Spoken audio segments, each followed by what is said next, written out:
ایک باپ نے اپنے بیٹے کو امریکہ بھیجا اور وہاں کی رہائش پذیر ہو گیا۔ کچھ عرصہ بعد باپ نے بیٹے کو خط لکھا، پوچھا کہ بیٹا امریکہ کیسے لگا؟ تو بیٹے نے خط کا جواب کچھ اس طرح دیا: محترم والد صاحب، آپ نے پوچھا ہے کہ مجھے امریکہ کیسا لگا، تو عرض یہ ہے کہ یہاں زمین غمخوار نہیں، موسم کا اعتبار نہیں، لڑکی وفادار نہیں، مذہب سے سروکار نہیں، خلوص سے ہمکنار نہیں، بدلنے کو تیار نہیں، وقت مددگار نہیں، حالات سازگار نہیں، خدا کا شکر گزار نہیں۔ عرض یہ ہے کہ امریکہ کوئی شاہکار نہیں، مگر ان کی چند اچھی باتیں بھی ہیں۔ یہاں فضول تہوار نہیں، رسومات کا مینار نہیں، بیٹی کوئی بار نہیں، سڑک پر غبار نہیں، بیکاری کا دیدار نہیں، نلوں پر قطار نہیں، کوئی شخص بیکار نہیں، پابندی وقت دشوار نہیں، تعلیم لامعیار نہیں، ایجادات کا شمار نہیں، کوئی کسی سے ہموار نہیں۔ ان کی چند چیزیں البتہ دل کو بھٹکتی پر مثلاً غذا مزیدار نہیں، کھانے سے اچار نہیں، گھی کا بگار نہیں، قورمے میں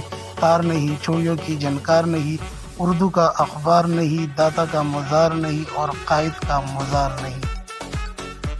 اگر ہماری ویڈیو آپ کو اچھی لگی ہے تو ویڈیو کو لائک کیجیے اور چینل کو سبسکرائب کیجیے۔